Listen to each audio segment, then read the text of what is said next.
खुश रहो बेटा। कैसे हो सब? ठीक हो सब? प्रणाम सर जी। नमस्ते बेटा, खुश रहो बेटा।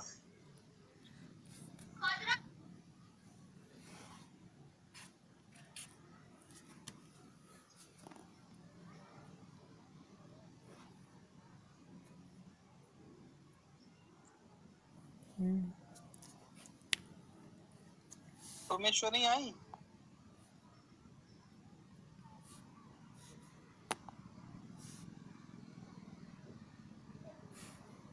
ब्रदर आज क्लास में उसको आत्मगीत को पूरा पढ़ा लिए क्या? नहीं, तो सिर्फ 8 लाइन जो था शुरू का वही बस पढ़े हैं, और उसमें अपना इतना समय हो गया कि हम आगे नहीं पढ़ पाए। कल उस पर थोड़ी सी चर्चा करेंगे और उसके बाद में उसका और व्याख्या देखेंगे बेटा। चलिए चलिए आप सभी का स्वागत है। टोमेश्वरी आइए क्या? टोमेश्वरी साहू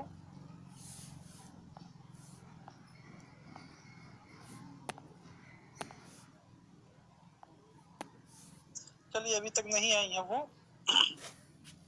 आप में से और कोई बच्चा है जो 12वीं के क्लास को लेना चाहता है? सर मैं नाम दी थी ग्रुप में। क्या नाम बेटा? विभा डट से ना सर। आप ली ना पहले एक बार विभा? यस सर, हो गया है एक बार। तो आप बोले ना सर कि और नाम नहीं है, तो मैं सोची कि मैं दे दूं नाम। हाँ बिल्कुल। अब क्या है कि अगर कोई दोबारा अगर कोई बच्चा आगे नहीं बढ़ रहा है तो हम जरूर आपको मौका देंगे, ठीक है? तो देख लेता हूँ, अगर कोई नहीं आएगा तो फिर मैं आपको दूंगा मौका, ठीक है बेटा? नमस्ते सर। ठीक है सर। चलिए टोमेश्वरी आ गई? जी सर, गुड इवनिंग सर जी। गुड इवनिंग बेटा। चलिए टोमेश्वरी आज पढ़ाने का सोची है, पढ़ा रही हैं। आपके बीच के बच्चे हैं, मैं इसलिए बार बार मैं आप लोगों को कहता हूँ कि जो बच्चा पढ़ाने के लिए कहता हूँ मैं जिसको, वो फिर कितना मेहनत करता है आप लोगों को मालूम है। इतने बड़े क्लास को पढ़ाना, और एक मन में एक डर भी रहता है, और कैसे पढ़ाएंगे, क्या पढ़ाएंगे। अब पहली बार इतना बड़ा मंच भी मिल रहा है आप लोगों को, लेकिन सब अच्छे से हो जाता है, बस आपकी हिम्मत करने की देरी है। और हिम्मत अगर आप अच्छे से करते हैं तो यकीनन उसमें सफलता मिलती है, ठीक है? चलिए अब हम चाहते हैं कि टोमेश्वरी को रखें। स्वागत है टोमेश्वरी। जी sir, good evening all of you, और सर जी को प्रणाम, और साथ में थैंक यू भी कि उन्होंने मुझे इस ऑनलाइन क्लास के मंच में आने का अवसर प्रदान किया। मैं अपना इंट्रोडक्शन पहले दे देती हूँ। मेरा नाम है टोमेश्वरी साहू, मैं बेमेतरा जिले से हूँ, और मेरा स्कूल है गवर्नमेंट हायर सेकेंडरी स्कूल गाराडी। तो आइए हम अपने विषय की, सॉरी पहली बार है ना, तो थोड़ा सा कृपया कोई गलती हो तो क्षमा करें और बताएं ताकि मैं उसे सुधार सकूं। आइए हम चलते हैं अपने विषय की ओर। हमारा आज का विषय है आश्रित जिंदगी का कोई अस्तित्व नहीं होता। टोमेश्वरी जी सर। थोड़ी सी आवाज कम आ रहा है, आप माइक के पास थोड़ी सी मुंह ले जा करके थोड़ी सी जोर से बोलें, ठीक है? और बहुत अच्छा बोल रही हो, और स्वागत है बेटा, बहुत अच्छा बोल रही हो, बोलिए बिल्कुल। प्रणाम जी सर। आइए हम लोग चलते हैं अपने टॉपिक की ओर। आश्रित जिंदगी का कोई अस्तित्व नहीं होता। तो इससे जुड़ी मैं कुछ बातें बताती हूँ आपको। आश्रित जिंदगी का कोई अस्तित्व नहीं होता, यह एक बहुत बड़ी बात की ओर हमारा ध्यान केंद्रित करती है। और जब तक आप योग्य नहीं हैं, तब तक अगर आप किसी पर आश्रित हैं तो इसमें कोई गलत बात नहीं है। लेकिन अगर आप उसे अपना अधिकार मान लिया और अब आप उसे मांग करने लगे हैं, तो यह उस मदद की तौहीन है। इसमें झांक कर देखें और अपने आप को अवलोकन करें कि आप ऐसा तो कुछ नहीं कर रहे हैं। अगर ऐसा कर रहे हैं तो समय रहते अपनी आदतों को बदल लीजिए। आइए हम लोग एक कहानी की ओर चलते हैं। एक बार एक चिड़िया अपना खाना चोंच में दबाकर लेके जा रही थी। तभी उसकी चोंच से पीपल के पेड़ का बीज नीम के तने में गिर गया। उस बीज को नीम से भरपूर पोषण तत्व और पानी मिट्टी मिल गई और वो पीपल का बीज पनपने लगा और नीम के आश्रय में बड़ा होने लगा। चूंकि वह नीम पर आश्रित था, इसलिए उसे फलने फूलने एवं उसकी जड़ों को पर्याप्त जगह नहीं मिल रही थी। उसका विकास ठीक से नहीं हो पा रहा था। एक दिन जो पीपल का पेड़ है उसको ना बहुत गुस्सा आया और उसने नीम से लड़ने की ठानी, मतलब कि सोच ली कि आज वो उससे लड़ेगा ही। फिर वह उससे बोला कि ऐ दुष्ट, तू खुद फैलता जा रहा है और तेरा कद गगन छू रहा है, मतलब कि तू बढ़ते ही जा रहा है और तू बहुत बड़ा हो रहा है, लेकिन मुझे बढ़ने ही नहीं दे रहा है। जड़ें पसर रही हैं और मुझे तू जरा सा भी पनपने नहीं दे रहा है, ना ही बढ़ने दे रहा है। मुझे भी जगह और खनिज दे, वरना तेरे नमस्ते लिए सर। अच्छा नहीं होगा। नमस्ते।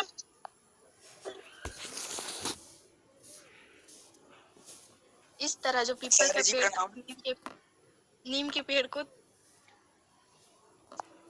पेड़ को बोलने लगा। उसकी बात खत्म होने पर जो नीम के पेड़ थे वो हंस कर बोले कि मित्र, दूसरों की दया पर इतना ही विकास संभव है, और अगर अधिक की अपेक्षा है तो स्वयं का भार खुद वहन करो, अपनी नींव बनाओ, अपने पैरों पर खड़े हो। वह सुनकर पीपल को बहुत गुस्सा आया, पर बात सच थी, इसलिए वो बस नीम को कोसने लगा और कोसता ही रह गया। एक दिन ना बहुत आंधी तूफान आया। नीम का वृक्ष तो ज्यों का त्यों खड़ा रहा, लेकिन जो आश्रित पीपल का पेड़ था वो अपनी कमजोरी के कारण धराशायी हो गया, यानी कि वो गिर गया और जमीन चाटने लगा, यानी कि वो गिर गया तो वो जमीन को छूने लगा और उसका क्षण का अस्तित्व ही भी खत्म हो गया, यानी कि वो खत्म हो गया, वो पेड़ जो था वो नष्ट हो गया। तभी दूर से एक बुजुर्ग यह सभी को देख रहा था, जो बुजुर्ग व्यक्ति हो गए गांव में या फिर उस पीपल पेड़ के पास, वो लोग उसे देख रहे थे। तो उन्होंने यह देखकर कहा, जो दूसरों पर बल आशियाना बनाते हैं वो इसी तरह मुंह के बल गिरते हैं। मतलब जो दूसरों के ऊपर निर्भर रहते हैं वो कभी किसी के लिए कुछ नहीं कर सकते, ना ही खुद के लिए। तो इससे हमें ये पता चलता है कि कभी कभी परिस्थिति बस हम दूसरों पर आश्रित हो जाते हैं, लेकिन अगर हम उसे अपना हक मानने लगे तो गलत है, क्योंकि किसी की योग्यता का पता तभी चलता है जब वह स्वयं के बल पर कुछ करता है। वास्तविकता का बहुत करीब है, लेकिन इसके लिए एक और उदाहरण देख लेते हैं। जैसे कोई परिवार है जिसमें ना कोई कमाने वाला नहीं है और उस परिवार में एक बच्चा है जो अभी छोटा है। आप उसकी मदद करते हो, उसे पढ़ाते हो, काबिल बनाते हो। अब वह बच्चा योग्य है, अपने परिवार को संभाल सकता है, लेकिन अब तो वो कह रहा है कि उसे अभी नहीं संभालना, अभी घर नहीं संभालना, उसे अभी और पढ़ना है। आप सोचते हो इतना किया, थोड़ा और सही। इस तरह दिन प्रतिदिन उस बच्चे की महत्वाकांक्षाएं बढ़ रही हैं और आप पूरी कर रहे हैं। इसमें जितनी गलती आपकी है उससे ज्यादा जितनी गलती उस बच्चे की है उससे ज्यादा गलती आपकी है, क्योंकि आप उसकी सारी मनोकामनाएं, यानी कि जो इच्छा है उनकी, वो सारी पूरी कर रहे हो। आपने उसे सहारा दिया ताकि वो संभले, लेकिन अनजाने में आपने उसे बैसाखी दे दी और उसे अपंग बना दिया। अगर वक्त रहते आप उसे जिम्मेदारी दे देते तो वो अपने पैरों पर खड़ा होता, न कि आप पर आश्रित। आपकी मदद ने संभावनाओं को खत्म कर दिया। थैंक यू, मेरा क्लास तो जल्दी हो गया, इतना ही था, मेरे को इतना बताना था।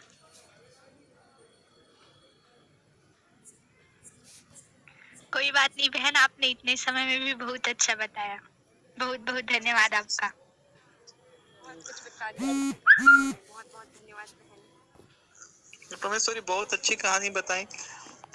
इस कहानी से तो हमको बहुत सारा सीख मिलता है। और यहाँ पे जितने भी बच्चे हैं, हम सब, मतलब यहाँ पे तो जितने जुड़े हैं बच्चे, उतने बच्चे तो मुझे लगते हैं कि जागरूक भी हैं, असंवेदनशील भी हैं। क्योंकि मेरा बहुत सारे बच्चों से जब आप लोगों से बात होता है या बात हुआ है, तो मैं आप लोगों को व्यक्तिगत तो नहीं जानता, लेकिन ऑनलाइन पढ़ाने से जो आपसे बातें हुई हैं उसमें इन चीजों को महसूस किया हूँ कि आप में जो घर के प्रति, जो परिवार के प्रति जो संवेदनाएं, जो दायित्व का निर्वहन आप लोगों के पास में है, बहुत कम बच्चों के पास में वैसा मुझे देखने को मिलता। तो आप लोग इतना इस समय में जब लोग मोबाइल में गेम खेल रहे हों, मोबाइल में एंजॉयमेंट कर रहे हों, आप लोग पढ़ने के लिए जोड़ रहे हैं, और इस समय जो आप लोगों के बीच का जो बच्चा आता है पढ़ाने के लिए अपनी एक योग्यता को निखारने के लिए, और आप उसकी मदद भी कर रहे हैं, सहायता भी कर रहे हैं, हौसला अफजाई भी कर रहे हैं, ये बहुत बड़ी बात है। और बच्चों यहाँ पर बहुत सारी अच्छी बातें बताई। उनमें से एक ये है कि जो हम माँ बाप के पैसों से ना बच्चों जो रहते हैं कि हम शौक पूरा करते हैं, और जब हम खुद कमाते हैं तो फिर हम अपने शौक को पूरा नहीं कर पाते। हम अपनी जरूरतों में ही इतना गुम हो जाते हैं कि हम अपने शौक पूरे नहीं कर पाते। आप देखिए, हो सकता है कि बहुत सारे बच्चों के पास में उनके माँ बाप से अच्छे फोन होंगे, आपके पास में आप किसी चीज के लिए जिद करते होंगे, मुझे साइकिल चाहिए या कपड़े चाहिए या जिस भी चीज के लिए उनके पास पैसा नहीं भी रहता होगा, तो कहाँ कहाँ से करके, कितनी मुसीबत परेशानी से उधारी ला करके, कर्जा करके वो आपको वो चीज दिलाते हैं। तो ऐसा सबके साथ होता है, ऐसा नहीं कि मैं कोई स्पेशल हूँ या मैंने नहीं किया, पर एक उम्र के साथ में ये सारी सीखने को चीजें मिलती हैं। आपको आज सीखने को मिल रहा है, ये आपके लिए बहुत अच्छी बात है कि आप भले इसमें से 98 बच्चे हैं, 98 बच्चे हैं, तो लेकिन आप में से बहुत सारे लोग इस विषय के लिए जागरूक होंगे और समझ रहे होंगे इन सारी चीजों को, अपने घर की जिम्मेदारियों को। आप बच्चों में से एक बच्ची से अक्सर होते रहता था मेरा बात, कुछ बच्चियों से, और उन बच्चियों को जो घर के प्रति जिम्मेदारी है, परिवार के प्रति जो जिम्मेदारी है, वो देख करके बहुत अच्छा लगता है कि इतनी संवेदनशीलता उनमें अभी से आ गई है। मेहनत करते रहें आचार्य जी, काबिल खुद बने, ठीक है, और अच्छे से रहे। हाँ, हम तो ये परेशान, आप बताइए ना, सुनो ना, ये क्या बोल रहा था, इधर से हम इतना दुखी हैं कि इतना क्लास आता है आचार्य जी, हम बहुत ज्वाइन करने के लिए हम मतलब रेडी हो जाते हैं, लेकिन हमारे से चालू नहीं हो रहा आचार्य जी। हम बहुत दुखी, बहुत गुस्सा आ रहा है। सीजी वाले एक नंबर दिए मैम ने, सीजी स्कूल से, रायपुर से बात करने के लिए, तो बोल रहा था उसको 10 से 4 बजे तक इतना फोन करके उसको परेशान कर और बोलो उसको कि मुझे बहुत प्रॉब्लम हो रहा है, ऐसे करके। मैम एक नंबर दिया है, मैं उस नंबर पे लगा रहा हूँ बेटा, वो वाला हेल्पलाइन नंबर है, लेकिन वहां से कोई फोन नहीं उठा रहा है, कोई रिस्पांस नहीं मिल रहा है। 2 दिन से मैं लगातार तो बोला सर, जो मैम है ना, प्रीति नाम जो मैम, वो बोल रहा था वो लोग उठा नहीं रहे, मैम परेशान हो गए फोन कर करके, मतलब उठाता ही नहीं वो। ये बताइए।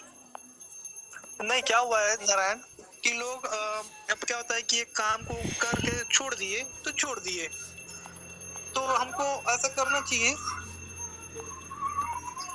कि हम अपनी जिम्मेदारी को समझें, करें, और अब वो लोग नहीं कर रहे हैं ना ये सब चीजें।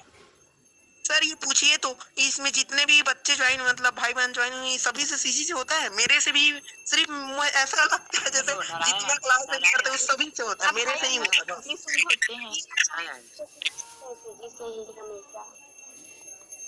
आज नहीं हुआ भैया, कैसे कैसे प्रॉब्लम हो रही है। मेरे से वैसे सीधी से लॉगिन हुआ सर कैसे? देखो, बहुत सारे बच्चों के साथ में ये प्रॉब्लम आ रहा है कि वो लोग नहीं कर पा रहे। पेज में वो क्लास करते नहीं हो रहा है सीजी से। सर मैं सीधी स्कूल से लॉगिन किया हूँ सर। भी लगता है कि मोबाइल का प्रॉब्लम थोड़ी ना है, ये डर लगता है ना सभी के में हो रहा, तो मेरा कुछ हो गया है क्या? नहीं नारायण, सभी का नहीं है, मेरे मोबाइल में भी नहीं हो रहा, लेकिन बहुत सारे बच्चे लोग तो कर रहे हैं ना सीजी स्कूल से लॉगिन, तो परेशानी आ रही है। अभी लिंक में कुछ प्रॉब्लम है, पर वो लोग कोई जिम्मेदार वहाँ पे हमारे फोन को नहीं उठा रहा है कि जो हमें रिस्पांस करे, हमको बताए कि ये कारण है। पहले तो आराम से हो जा रहा था, सभी का हो जा रहा था, बार बार प्रयास करने से हो चलेगा। हाँ, पर 2-3 बार प्रयास करने से हो जाता है, इसीलिए मैं फोटो सेंड किया था, देखियो सर, वो लोडिंग होने के बाद जाता है तो रुक जाता है। छपना चाहिए ना जो पॉम्पलेट, वो भूपेश बघेल का फोटो, तो वही नहीं छप रहा है, तो कहाँ से आगे बढ़ेंगे? यही सबसे बड़ा प्रॉब्लम आता है। हाँ, वो वहीं पे प्रॉब्लम आ रहा है। तो उसमें कोशिश क्या करते हेलो सर। बिल्कुल धैर्य रखना चाहिए। धैर्य वहां पर भी थोड़ी समय लेता है, तो आप फिर बैक जाएं, फिर से लॉग इन करें, फिर बैक जाएं, फिर से लॉग इन करें। नहीं होता है तो सिस्को विवेक्स आप ग्रुप में जुड़े, आप सिस्को से जुड़ो, बिल्कुल स्वागत है पढ़ाई के लिए। तो आपका तो किसी भी माध्यम से जुड़े, लेकिन पढ़ें। नाम से हाँ नमस्ते शिखर। हाँ बेटा। क्षमा चाहूंगा सर बीच में बोलने के लिए। हाँ बेटा। सर मुझे टोमेश्वरी बहन ने भी एक कहानी बताई, उसको फिर से सुनना है सर, क्योंकि मैं लेट से ज्वाइन हुआ हूँ। हाँ सर, मैं चलिए नहीं चलिए टोमेश्वरी है कि नहीं है? जी सर। सुना सकती हो? जी सर, सुना सकती हूँ। चलिए स्वागत है सभी बच्चों का। और फिर से टोमेश्वरी सुना रही कि कुछ छोटी सी कहानी थी, लेकिन बहुत ही प्रेरणादायक कहानी है। आप उसे सुने और उससे प्रेरणा भी लें। अपने जीवन में किसी भी कहानी को प्रेरणादायक बनाएं, माने और उसको हमेशा दिमाग में रखें। उसके लिए अपना विचार उस कहानी पे हमेशा करते रहे कि मेरी क्या इसमें प्रेरणा ले सकता हूँ और मुझे क्या करना चाहिए। चलिए टोमेश्वरी स्वागत है बेटा, फिर से एक बार सुना दो। अच्छी कहानी है बहुत। आती जी सर। आश्रित जिंदगी का कोई अस्तित्व नहीं होता एक बहुत बड़ी बात की ओर हमारा ध्यान केंद्रित करती है। और जब तक आप योग्य नहीं है, तब तक आप किसी पर अगर आश्रित हैं तो इसमें कोई गलत बात नहीं है। लेकिन अगर आप उसे अपना अधिकार मान लिया और उसे मांग करने लगे, तो यह उस मदद की तौहीन है। इसमें झांक कर देखें और अपने आप को अवलोकन करें। क्या आप ऐसा ही कुछ कर रहे हैं या नहीं, या ऐसा है तो अपने आप को समय रहते बदल लीजिए। आश्रित जिंदगी के लिए छोटी सी कहानी। एक बार एक चिड़िया अपना खाना चोंच में दबा के जा रही थी। तभी उसकी चोंच से पीपल के पेड़ का बीज नीम के तने में गिर गया। उस बीज को नीम से भरपूर पोषक तत्व, पानी और मिट्टी मिल गई और वो पीपल का जो बीज था वह अपने और नीम के आश्रय में बड़ा होने लगा। क्योंकि वह नीम पर आश्रित था, इसलिए उसे फलने फूलने एवं उसकी जड़ों को पर्याप्त जगह नहीं मिल रही थी। उसका विकास ठीक से नहीं हो पा रहा था। एक दिन जो पीपल का पेड़ है उसको बड़ा गुस्सा आया और उसने नीम से लड़ने की ठान ली, यानी कि सोच ली। और वो बोला नीम के पेड़ से, यह दुष्ट, तू खुद तो फैलता जा रहा है और तेरा कद गगन छू रहा है और जड़ें पसरती जा रही हैं और मुझे तू जरा सा भी पनपने नहीं दे रहा है। मतलब तू इतना बढ़ता ही जा रहा है कि तू मुझे बढ़ने ही नहीं दे रहा है। मुझे भी जगह दे और खनिज दे, वरना तेरे लिए अच्छा नहीं होगा। ऐसा वो धमकी देता है नीम के पेड़ को। तो नीम का पेड़ उसकी सारी बातों को सुनने के बाद जब उसकी बात खत्म हो जाती है, तब वो मुस्कुरा कर बोलता है, हे मित्र, दूसरों की दया पर इतना ही विकास संभव है और अगर अधिक की अपेक्षा है तो स्वयं का भार खुद वहन करो, अपनी नींव बनाओ और अपने पैरों पर खड़े रहो। इसी पर आश्रित रहोगे तो ऐसा ही होगा। सुनकर पीपल को बहुत गुस्सा आया, पर बात तो सच ही थी, इसलिए वो बस नीम को कोसने ही लगा और सिर्फ कोसता ही रहा। एक दिन बहुत आंधी तूफान आया। नीम का वृक्ष तो यहीं पर क्यों खड़ा रहा, क्योंकि वो बहुत बड़ा था और उसकी जड़ें बहुत अच्छी थी। लेकिन वह आश्रित पीपल जो था, कमजोरी के कारण धाराशायी हो गया, यानी कि वो गिर गया और जमीन चाटने लगा। यानी कि वो गिर गया तो जमीन तो छूने लगा और उसका क्षण का अस्तित्व भी खत्म हो गया, यानी कि वो पेड़ जो था वो नष्ट हो गया। तभी दूर से एक बुजुर्ग यह सब देख रहा था, जो वहाँ रहा होगा। उन्होंने यह देखकर कहा, जो दूसरों के बल पर आशियाना बनाते हैं, वो इसी तरह मुंह के बल गिरते हैं। तो इससे हमें ये शिक्षा मिली कि कभी कभी परिस्थिति बस हम दूसरों पर आश्रित तो हो जाते हैं, लेकिन अगर हम उसे अपना हक मानने लगे तो गलत है। क्योंकि किसी की योग्यता का पता तभी चलता है जब वह स्वयं के बल पर कुछ करता हो। थोड़ा सा और है, इसके लिए एक उदाहरण भी दे देती हूँ। जैसे कोई परिवार है, उसमें कोई कमाने वाले नहीं है और उस परिवार में एक बच्चा है जो भी छोटा है। आप उसकी मदद करते हो, उसे पढ़ाते हो, काबिल बनाते हो। अब वह बच्चा योग्य है, अपने परिवार को संभाल सकता है, लेकिन अब वो कह रहा है कि उसे भी संभालना नहीं है, उसे अभी और पढ़ना है। आप सोचते हो इतना दिया, थोड़ा और सही। इस तरह दिन प्रतिदिन उस बच्चे की महत्वाकांक्षाएं बढ़ रही हैं, उसकी मांगे बढ़ रही हैं और आप उसे पूरी करते जा रहे हो। इसमें जितनी गलती उस बच्चे की है, उससे ज़्यादा आपकी है। आपने उसे सहारा दिया ताकि वो संभले, लेकिन वो अनजाने में आपने उसे बैसाखी दे दी। और उसे अपंग बना दिया। अगर वक्त रहते आप उसे जिम्मेदारी दे देते तो वो अपने पैरों पर खड़ा होता, ना कि आप पर आश्रित। आपकी मदद ने संभावनाओं को खत्म कर दिया। बस भाई इतना ही था। Very nice. बहुत बढ़िया बेटा। चलिए, आप लोग फीडबैक कुछ देना चाहता है तो तारीफ कर लीजिए, इसके बाद हम अगले क्लास में चलेंगे। हाँ दीदी, आपने बहुत ही अच्छा कहानी बताया, इससे हमें बहुत सारी प्रेरणाएं मिली और इसको हम अपने जीवन में जरूर उतारेंगे। सर एक प्रश्न पूछ सकता हूँ क्या? नारायण, अगले लिंक में आओ तो वहां पे मैं लॉगिन कर रहा हूँ, शुरू करते वहां पे पूछेंगे, ठीक है? चलो बच्चों, बहुत बहुत शुक्रिया टोमेश्वरी, आपने 2 बार कहानी सुनाई, दोनों बार बहुत अच्छे से सुनाया। ऐसे ही आप पढ़ते रहें, आगे बढ़ते रहें। तो बच्चों, अपने साथियों का हौसला बढ़ाएं। इसके बाद एक और बच्ची पढ़ाने वाली ज्योति, आप उसके क्लास में भी आए। स्वागत है सभी का।